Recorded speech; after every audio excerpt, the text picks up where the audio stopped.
When you think about building wealth or financial success, what's your freedom number?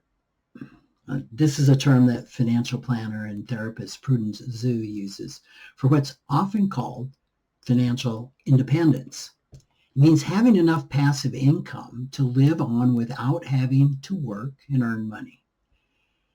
Establishing that freedom number as a financial goal can help motivate people to plan and save for the future.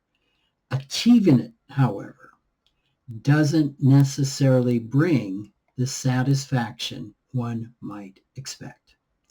For years, Prudence worked toward achieving her freedom number, and her path wound around 3 continents.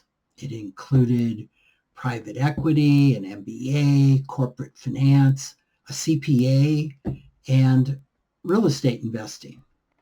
Quite a background. She tracked the number, she planned around it, and in 2021, she reached it. Then something unexpected happened. Nothing changed. That was anticlimactic, she told me during a recent podcast conversation.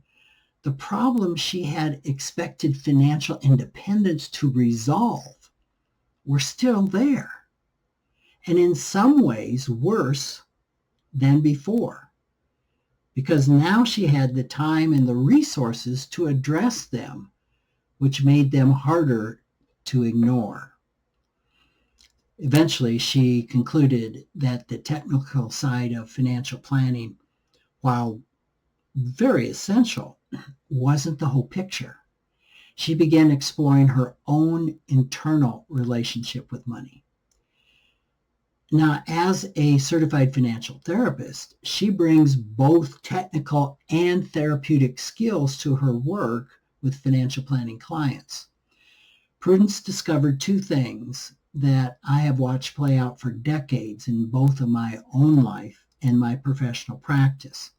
One is that when we aim for a certain milestone that represents financial success, we often find that the milestone moves as we approach it. In football, you call this moving the goalposts. At one point, we might see a certain net worth as enough for success and independence. For me, when I was 22-ish, it was having $10,000. The goalposts moved considerably since then. But let's say that number's $1 million. By the time we reach it, our lifestyle and needs and expectations have most likely changed. It may no longer seem like the bulwark of security that it once did. Maybe we should aim for $1.5 million or $2 million or maybe $5 million just to be sure. A second realization is that financial goals, even those that are ambitious and carefully planned, can take a person only so far. Accumulating a net worth that is objectively enough is an accomplishment to be proud of, no doubt about that. Yet it doesn't automatically resolve the anxiety that might make someone afraid to spend the money that they've accumulated. It doesn't change the beliefs that may drive them to accumulate well past any reasonable need. Broader well-being requires doing the internal work to uncover the unexamined money stories from our past. The beliefs absorbed in childhood about scarcity or safety or what money means will still shape every financial decision we make. Hitting a freedom number doesn't dissolve those stories. If anything, it makes them more apparent and available to examine. But fortunately, it also gives us the financial means to obtain professional help to address them. Setting and working toward a financial goal that represents your own freedom number is well worth doing. I suggest treating that number as a beginning and a continuing journey rather than a destination. I think it's important to recognize that achieving financial independence alone is no guarantee of happiness and well-being.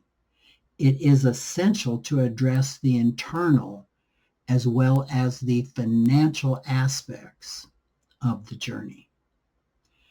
So some questions to consider are: what stories are still running in the background, shaping decisions about saving and spending and security for you? What beliefs and assumptions about money might not be serving you well? What would it feel like to have enough? What number might represent enough to you? And when you think about reaching that number, what will you want to do with the freedom that it provides? Thanks for listening.